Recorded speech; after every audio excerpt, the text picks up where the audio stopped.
I'm Dr. Jim Deitch. Our program today is brought to you by TLC Services and our production partner, Senior Living Options. TLC Services stands for Transition Life Consultants. We are a group of 20 plus professionally licensed and insured clinical social workers, psychologists, mental health professionals, and marriage and family therapists. We provide training seminars, support groups. We also do presentations such as this, and of course the traditional one-on-one counseling. But more about this at the end of our seminar today. Let me point out that Senior Living Options assist senior members of our community find living situations that accommodate their physical, mental, and spiritual needs at no cost to them. We're very fortunate because in 2 weeks from now, Lisa Honka is going to be talking to you about placing your spouse should you desire to do that. Today's presentation is focused to answer the question that every caregiver of a spouse or partner with Alzheimer's disease or another form of dementia asks, how will I know when it is time to place my spouse into memory care? But before I begin to answer this question, let me tell you who I am and a bit about myself. I'm Dr. James A. Deitch.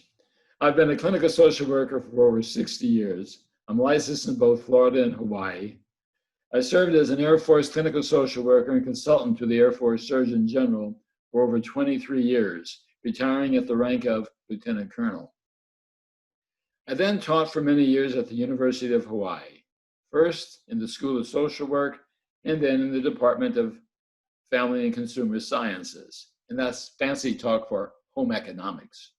My sister always loved it that I was a home economics professor. I moved to the Villages with my wife of 53 years, Marcia, and my ever-faithful canine companion, Honey Dog, in the summer of 2015. Soon after my arrival, I joined TLC and now serve as this 501c4's vice president. There's a backstory to what I'm about to tell you that is very, very important to me. It's important to me because I want you to learn from my mistakes and the feelings that I had to learn were natural. So I'm going to tell you some secrets, okay? In 1987, when we were in Hawaii and I was teaching at the university, my father-in-law, my wife's father, a wonderful, wonderful, loving, kind man, had to come live with us because he was having difficulty living by himself. His wife had died several years ago. And when he came to live with us, something was wrong. I and the rest of us in the health community did not really know a great deal about a disease called Alzheimer's. And sure enough, when this wonderful man came to live with us, he was in the early stages of part 2, the moderate part, and Alzheimer's is mild, moderate, and severe stages. He came to live with us and he had Alzheimer's disease. And I can tell you for the next 2 years, for my wife, it was hell. I could escape to the university where I had my job, where I could teach, where I could have fun. She was stuck at home taking care of a father who was ever going downhill.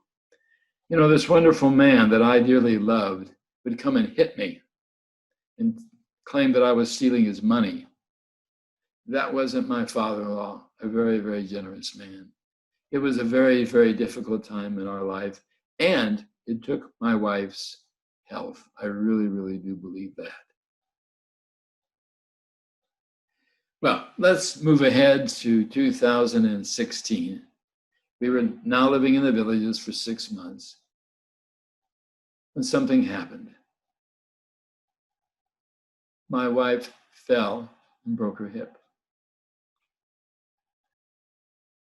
We went through the surgery and hospitalization and rehab, and then I got to bring her home. And then she fell and broke her other hip, and we went through the same process. It was very difficult. And by the time 6 months had rolled by from the first fall, she fell again, and this time hurt her back. So again, off to the hospital we went for medical repair. During this time, I began to realize that because of her physical and mental condition, what I need to tell you is that she was having small strokes or little strokes. And then with the stroke, she'd fall and her osteoporosis would manifest and she'd break a bone. I realized, as I said, I couldn't take care of her. It was a very, very difficult time. And I wanted to. And there's even guilt. You know, when you can't take care of someone that you really, really love, you start feeling guilty about it. But the guilt, it really is kind of a false guilt. Because what you're doing is setting up a situation in your own mind that says that you're all powerful. And when you have a spouse that has both mental and physical problems, you need a team. And I, as one person, was not a team. I needed help. Well, here we are in the hospital. She got good care for her back and her body. They did a good job of rehabilitating her. But in walks this woman with a sign on her breast that she was a discharge planner. Now, everyone knows, and I ran medical social services in several large Air Force hospitals for a number of years. So I know that discharge planning should begin when the patient arrives. This really didn't happen to me. And she said to me, "Your wife is going to be discharged tomorrow." I said, "What am I going to do?" And she says, "You're going to take her home. And of course, you're going to have to be with her 24 hours a day." But I realized that this was an impossibility in many dimensions. And I knew I was in trouble. So I called upon a friend who had her husband in a care facility. And I got together with her and I talked and I learned and I went to the facility, negotiated with them. There's not a whole lot of negotiation, especially when you got to get your wife out in a day or two. And I made the placement myself. Well, that leads us to the very, very first lesson of the day. Do not depend on the hospital or rehabilitation facility to help you with discharge planning. You've got to do it yourself. You've got to plan ahead. You've got to know what your next move is. And it's your responsibility. Okay? And thank goodness, in 2 weeks, we're going to get some help with that responsibility from Lisa Honka.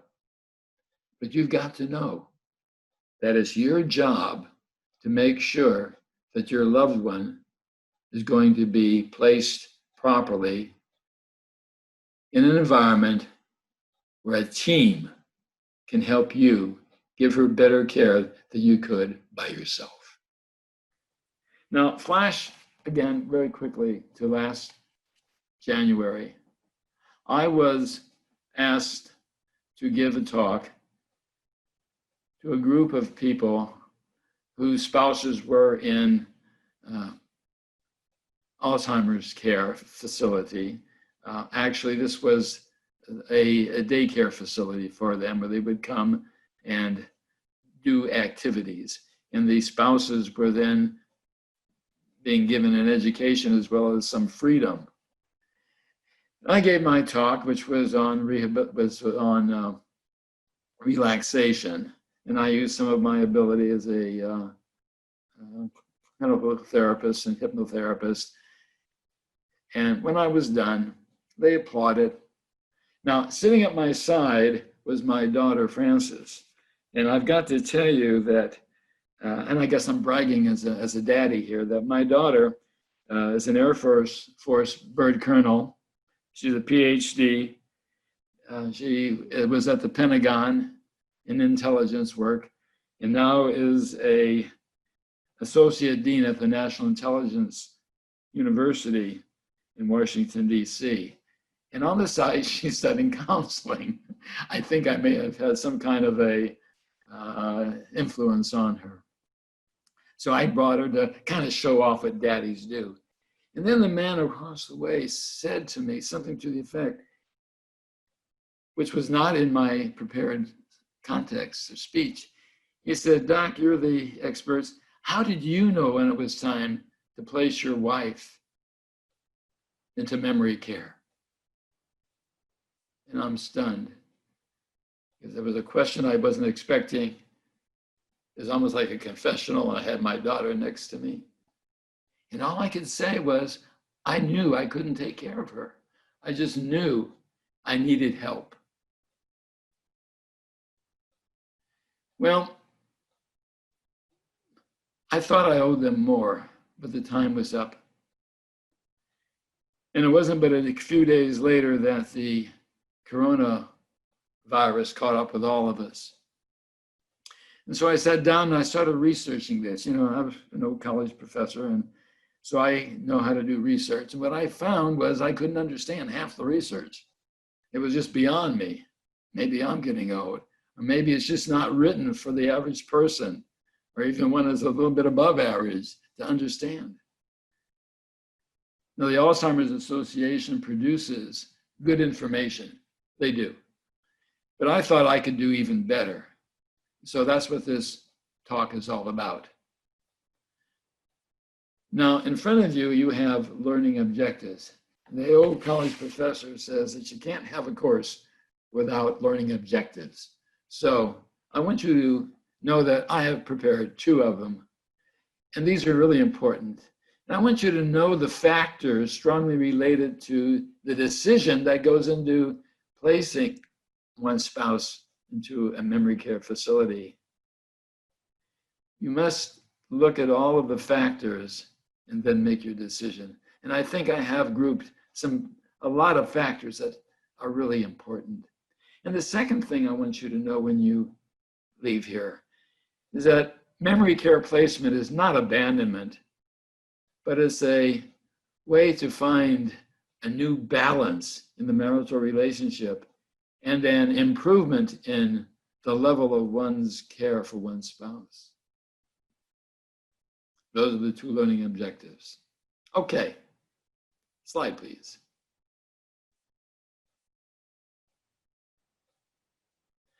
I have developed a model that's very simple. I wrote my papers so that my mother, who was an intelligent woman but was not college educated, could understand my writing. And I have found the more simpler I make things, the better I understand, and I suppose the better my patients or my clients understand. So I developed a 3-legged stool model, and it's really very simple. We have the caregiver on one leg, and as you see, we have a number of factors that go into considerations that should be given by and to the caregiver. And that's what we're going to be talking about today. Then we have the spouse with dementia. And I have decided that there are really only 3 factors that we need to look at. And then the community resources. So this is the 3-legged stool model that should be in everyone's head, and it will be very helpful, I believe, to a person needing to make the decision. Slide, please.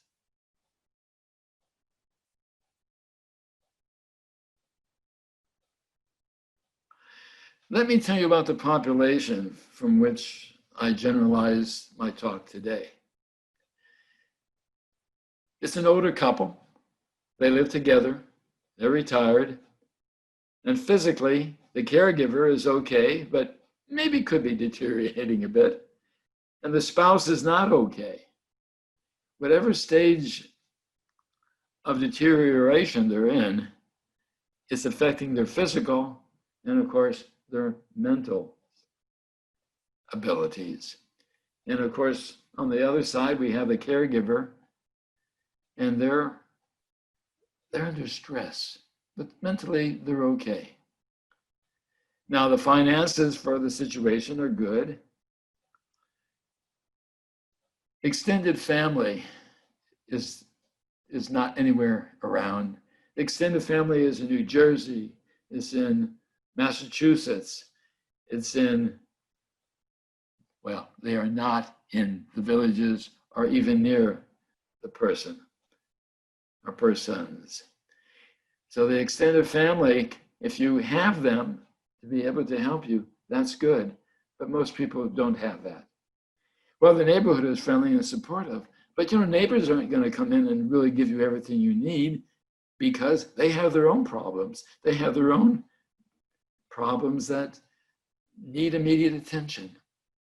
And so what you're seeing is not unlike what we have the average older couple in the villages. In fact, that's where my population comes from. Slide.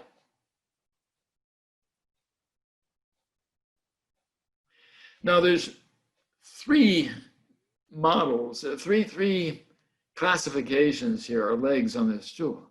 There's the caregiver. That's you. Okay? The caregiver is you. The spouse or your partner, that's the person with Alzheimer's disease or another form of dementia. And I would tell you that I will be using the word spouse, but the partner of whatever gender or whatever the complexity of the relationship might be, I'm including them, but I'll most often use the word spouse. But I want you to know I am inclusive of everyone who is taking care of the loved one with some kind of dementia. And of course, the community resources, that they're always out there, and that's what I deem as the local help available. Slide, please. Factors to consider. We're going to be looking very quickly at financial, family support,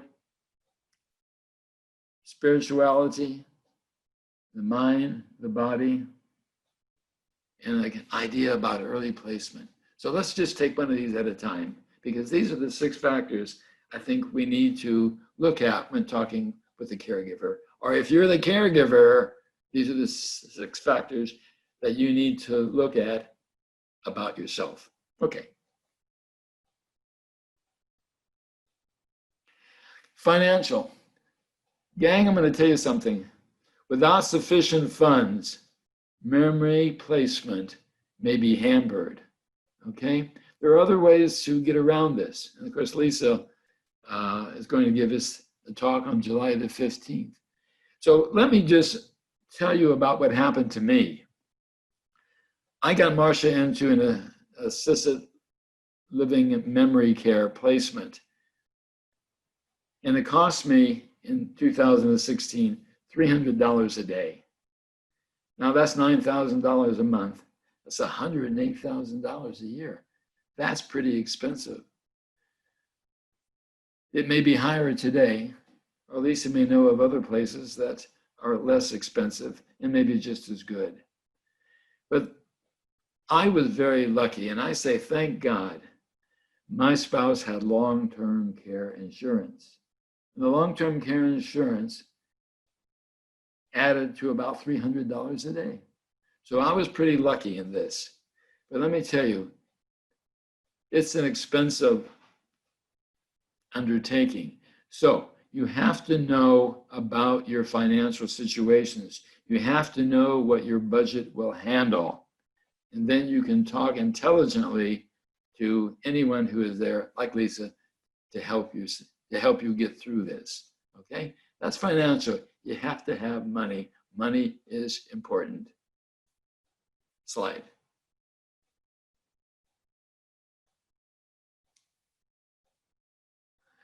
I will mention very briefly, there are some memory care options. We won't go into this, but there's memory care at an assisted living complex like I had.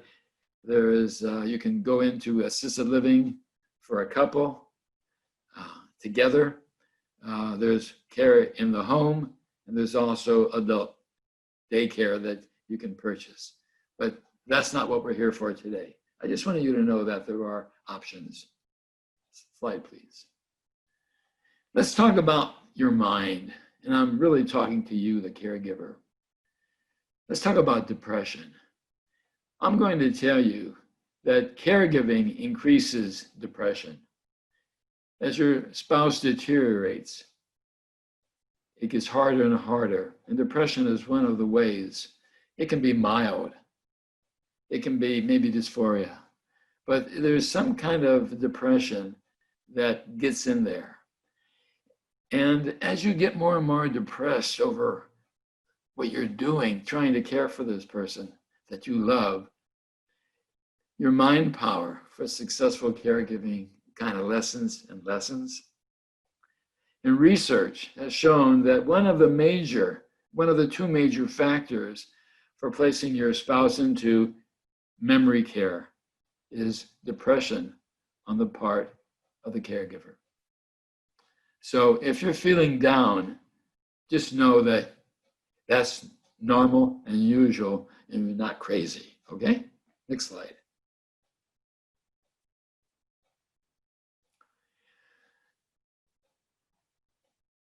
A deteriorating memory in older caregivers is usual.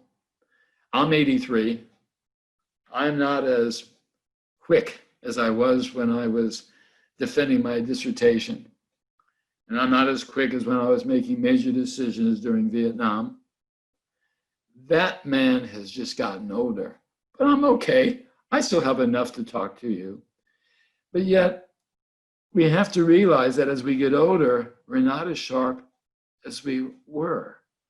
And if that's a problem for you, it could be a greater problem for your spouse who is depending upon you. Next. Guilt.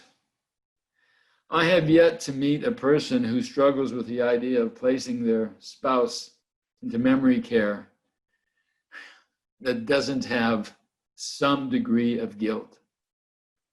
But I want you to know that only good people have guilt. And if you're suffering from guilt, you're one of the good people.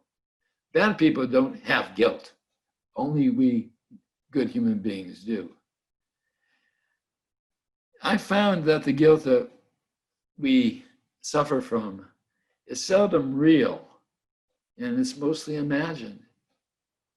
You know, guilt means that someone has done something wrong or failed in an obligation. So I'm going to ask you a question. And the question is, what is wrong or a failed obligation when you give your spouse better care than you are currently able to give? I see no reason for guilt. You're trying to do the best you can with the person that you love. And you must remember that memory placement is not abandonment unless you make it that. I visited my wife for 10 months every day at noon. And when I could, I'd bring something for her to eat. And I had many, many meals with my new friends, one of whom didn't really remember me. I can remember I would bring an avocado and cut it up and give part to Marcia and part to Mike. And Mike was a psychologist. And for the past 15 years, he had memory loss. Something was wrong. We never did figure that out. And there was another gentleman. He was an academy graduate, military academy graduate. He was a retired officer.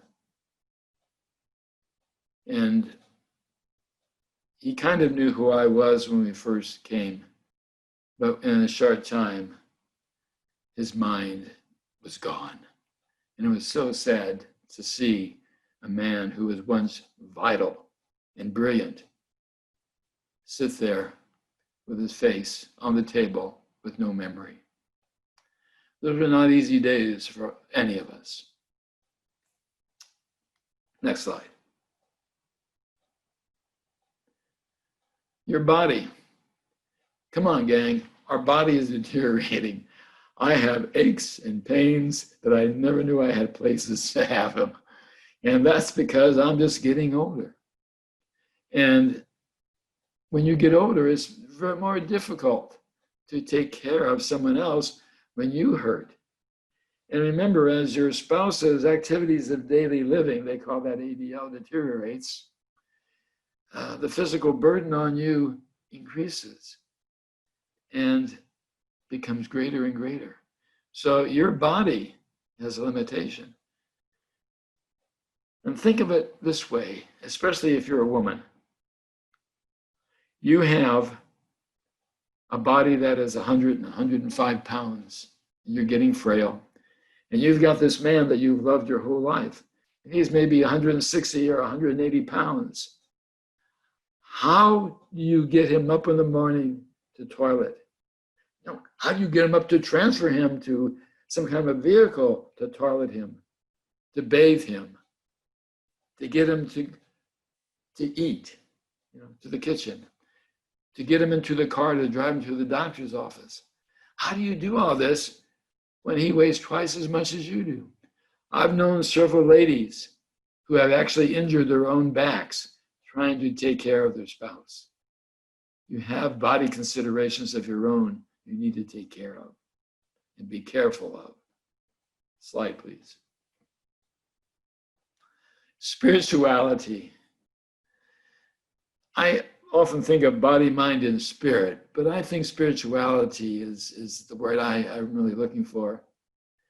And that's a belief, and it's usually the woman in the family, the belief that there's a higher power that's challenging her to do with what there is, with reality.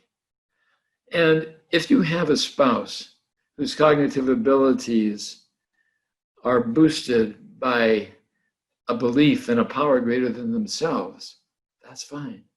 But what happens when the mind deteriorates and the body deteriorates and the idea of spirituality grows dimmer in their minds? It challenges our own ability to have faith and spirituality and that energy that's needed. The death of a loved one challenges us to live. And the death of a mind is also a challenge that we must use our own minds to keep on going. It is a very difficult time in many people's lives. Good. Next. Family support. Are family members contributing to caregiving? Sometimes, yes. And I've known that. And if you have a child who wants to be very active in your and your spouse's care, you're very, very fortunate.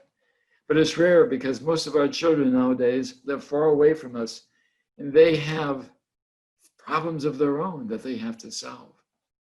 So you can't really depend upon your children. At least most of us can't. And the neighbors, you can't depend upon your neighbors. They can help you a bit, but they have their own problems and their own spouses to care for too. So family support, you can't really depend upon that unless you're very, very fortunate. Next, please.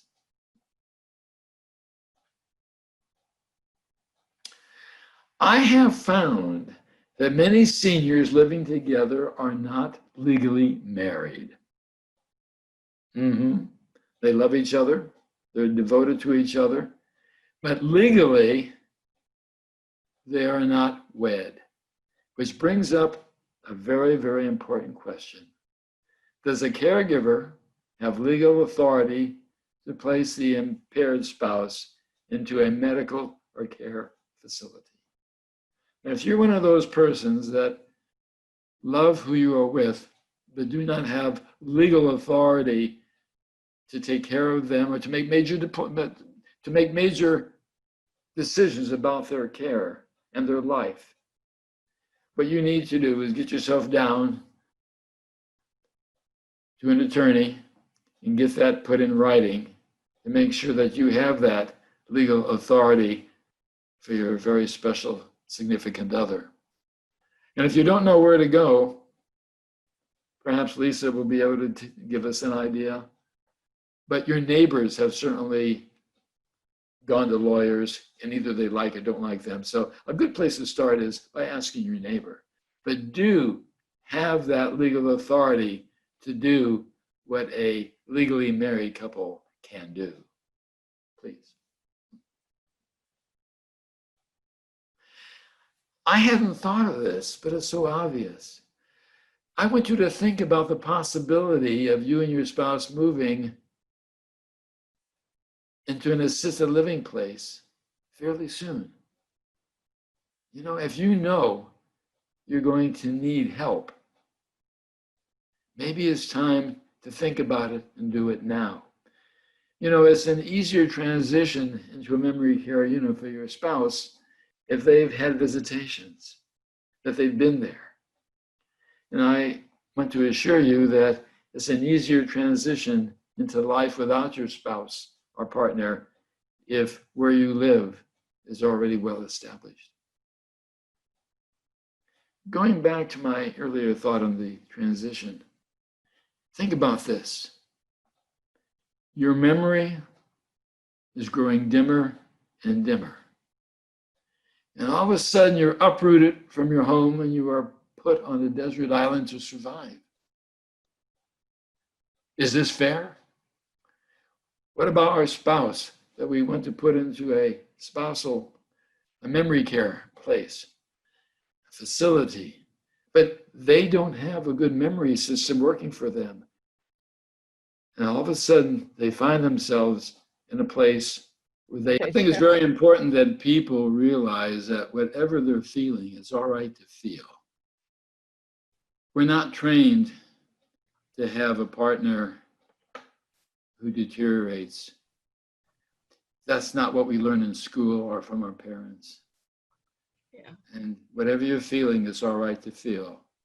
And most of those feelings we have while taking care of our loved ones is pretty normal. Well, thank you from TLC Services.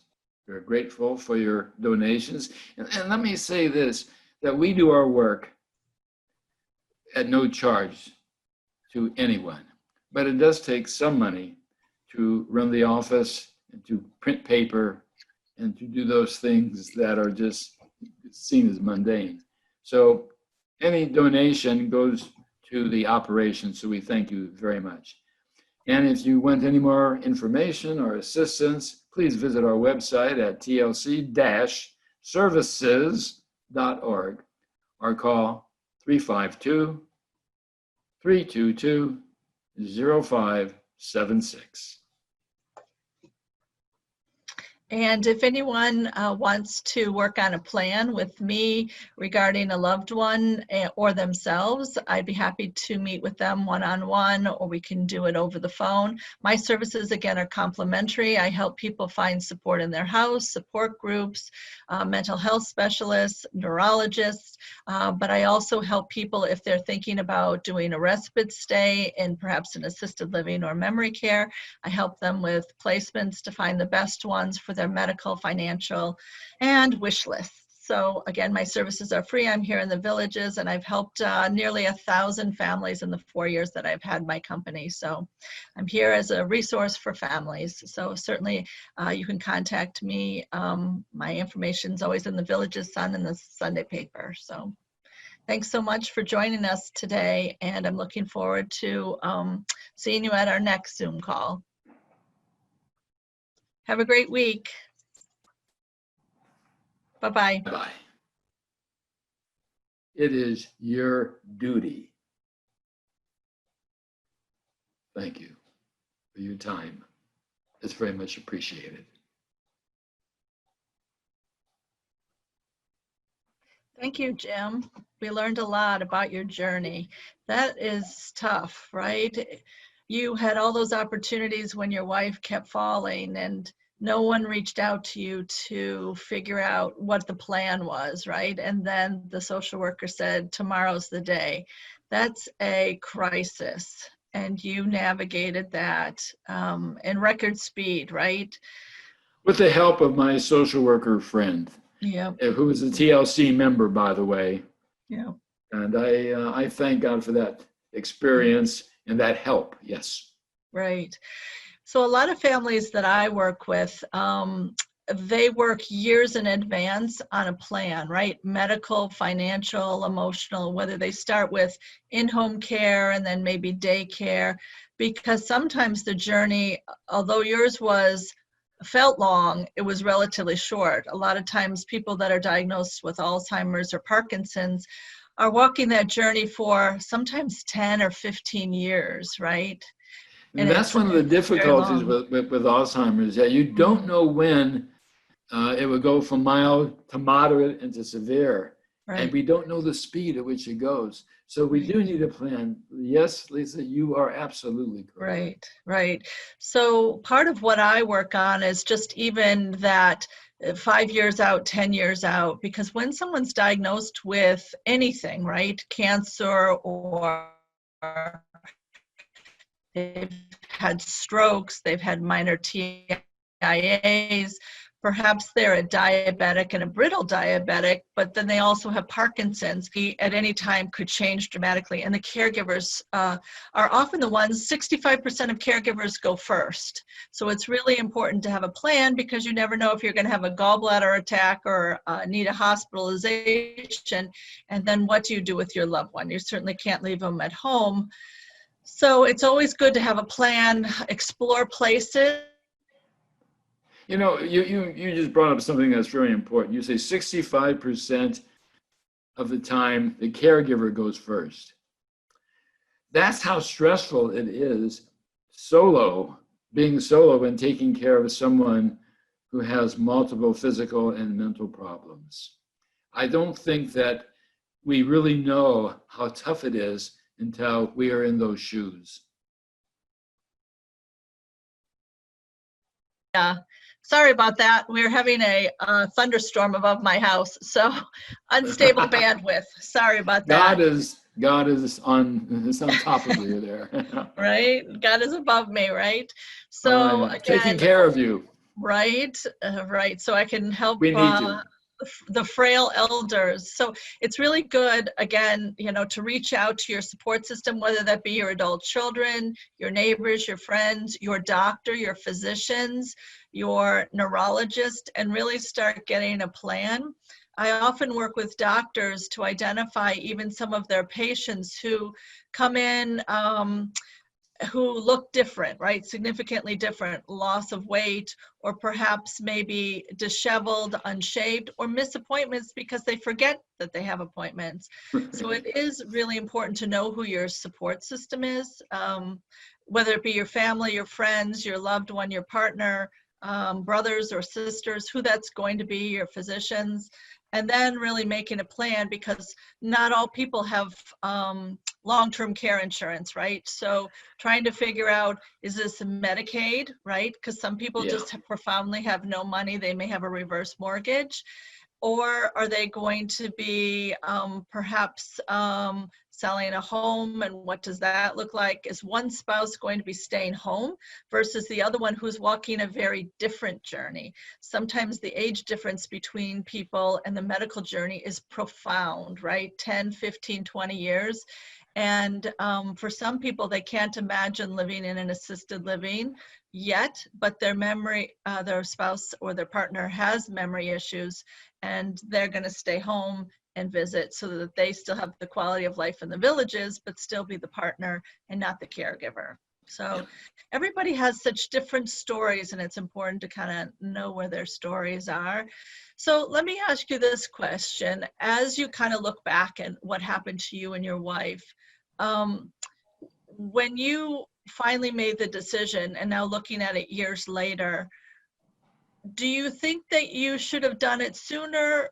Do you think there were warning signs that you couldn't do it sooner? Or did you really come up against that crisis moment when she started falling? You know, you brought her home and then she fell again. Did you ever think about bringing in home care or changing her environment at that time? We had home care coming in. That was part of what the hospital had set up with it. I think the timing was, for me, as it was, 6 months after the deterioration became obvious, Yeah. is when she went into memory care. But remember, she had a broken left hip, a broken right hip, and a broken bones in the small of her back. She had osteoporosis. I think for me, it was a short journey, but it seemed like an eternity at the time. Yeah. And I also hear you asking the question, looking back, when did I know I had done the right thing? Is that, do I hear that implicit in your question? When did you know? And looking back, you know, did your children have any influence in the decision, or was it really your decision, or did they help guide you? No, it was my decision all along. My kids, my daughter is in the Pentagon, or was in the Pentagon in DC. We had a couple of wars going on, and you know, she was busy. My son is an electrical engineer, and he is in Oregon, working out of the home for a big firm in Silicon Valley. He's got his family. It was my decision, and I think I made the right decisions as I went on. But I will confess to you the time that I knew I had done the right thing. You know, you always doubt. And it wasn't, as most people would probably say, yes, I saw her getting this wonderful, wonderful care, and I knew I had done the right thing. You know, I was now a part of a team. Yeah, that's the truth, that's there. But that wasn't the moment I had known I had done the right thing. And I knew I had done the right thing. I had taken her from lunch into her room, and she had not had a bowel movement for between 7 and 10 days.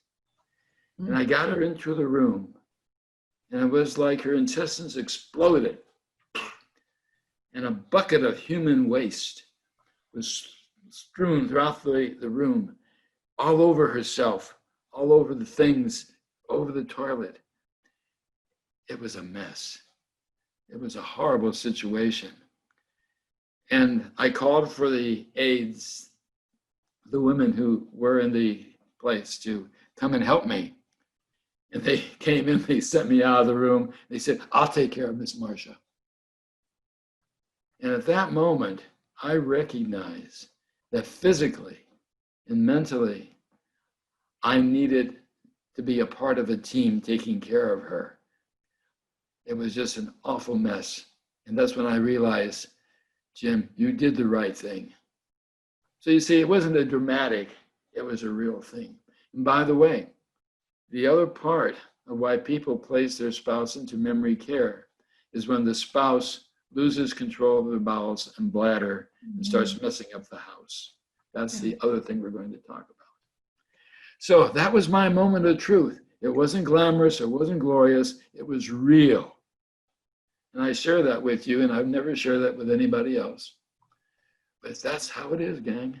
That was my reality. So did you find when your wife was there, you went back to being more of the husband and not the caregiver? Did you have special moments with her as a spouse that maybe you didn't enjoy because you were burned out trying to do it at home? Well, there were times, you know, I just liked being with her and talking with her. But she also had another condition where she would say, don't touch me, I hurt. And her whole body toward the end would hurt. Yeah. So I couldn't even hug her or touch her or be intimate because she hurt. Yeah. And thank God I had my social work education and I knew what was going on, what was happening. And I wasn't offended. I was just sad. Yeah. Yeah, that's hard. At the end, their skin becomes hypersensitive. And so every touch, every temperature change makes them hypersensitive. That's why bathing at the end is so difficult, is that your face is so super sensitive. So the water dropping on you in a shower, that's why most people don't like to take showers at the end that have memory issues, because this part of your body is so super sensitive. And that's why they go back to sponge baths, because they get frightened being cold. They are frightened of, perhaps sometimes they know who you are and sometimes they don't. So it's the bathing and the incontinence that really gets to people at the end, that begin to make that switch. Bathing, incontinence, your cognitive abilities are not working well because you feel depressed. Right. It's tough, and I don't know how many people get through this caretaking, and I'm so respectful of anyone who has gone through this process and survived at the other end. By the way, you do survive. You do make it through. Yes, and I think one of the great things about TLC is that I have sent a lot of my families who are in this process to you, to kind of grieve where they are, to process where they are, to understand the emotions that they're feeling are normal. The Alzheimer's Family Organization has been a great support too, because they offer classes and support groups. But I think also just TLC, the one-on-one counseling of the processing of the feelings, the emotions, the again, trying to put this all together in perspective of your life, right? It's a significant loss of, the way I thought the marriage was going to be, or this partnership was going to be. And I think you really have added to the quality of life of some of these caregivers who are profoundly burned out and really need that support. So I'm so grateful to you and your team, Pat, for putting this together, and to really having this team behind you who can do one-on-one counseling. I know when the pandemic wasn't here, you were able to do some classes on adult children caring for their parent, and for people who are in the trenches. And so we are grateful to you and, here in the villages, to have this support for people. So thank you, Jim, for sharing your journey with us, your tips. Thank you.